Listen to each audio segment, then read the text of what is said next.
চট্টগ্রামের সীতাকুণ্ডে সন্ত্রাসী হামলায় নিহত র্যাব কর্মকর্তা মোতালেব হোসেনের ময়নাতদন্ত সম্পন্ন হয়েছে। চট্টগ্রাম সম্মিলিত সামরিক হাসপাতালে চিকিৎসাধীন অপর ৩ সদস্যের অবস্থা এখনও সংকটাপন্ন। এদিকে নিহত মোতালেবের কুমিল্লার বাড়িতে চলছে শোকের মাতম। কুমিল্লা প্রতিনিধি সেলিম রেজা মুন্সি ও চট্টগ্রাম থেকে তৌহিদুল আলমের পাঠানো রিপোর্ট জানাচ্ছেন জামান আশরাফ।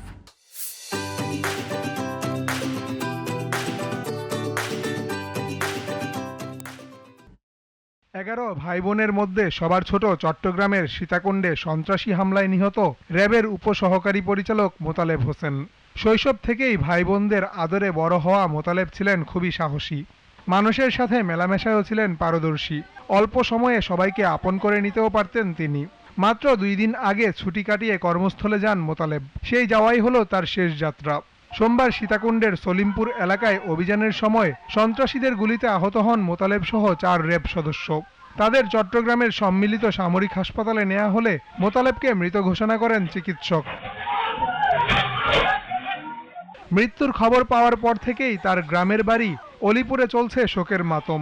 আত্মীয় স্বজন ও প্রতিবেশীর কান্নায় ভারী হয়ে উঠেছে আশেপাশের পরিবেশ। হত্যার সুষ্ঠু বিচার চান স্বজনরা। আমার কলিকে আমি বিয়ের 3 তারিখ কল করি আমার সাথে বেশিক্ষণ সময় কাটাইতো। যাওয়ার জন্য তার বাবারে ভীষণভাবে নিষেধ করছে।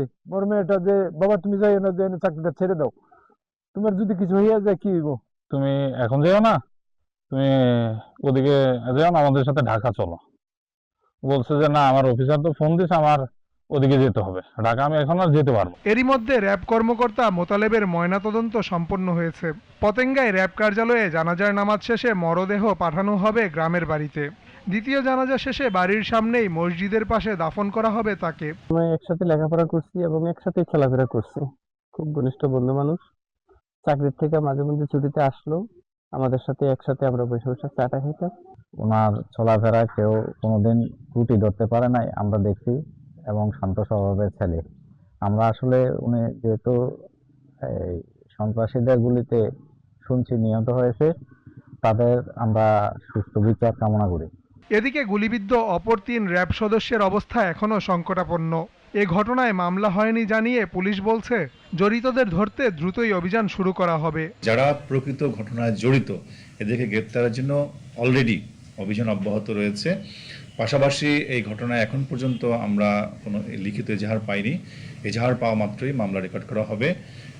পাশাপাশি আমি আরেকটি তথ্য দিচ্ছি, সেটা হচ্ছে বিভিন্ন আইনশৃঙ্খলা বাহিনী প্লাস সেনাবাহিনী এবং অন্যান্য যারা আইনশৃঙ্খলা রক্ষায় নিয়োজিত রয়েছেন, সকলের সমন্বয়ে অতি দ্রুতই যৌথ অভিযান করার বিশেষ পরিকল্পনা রয়েছে। জামান আশরাফ, জিটিভি নিউজ।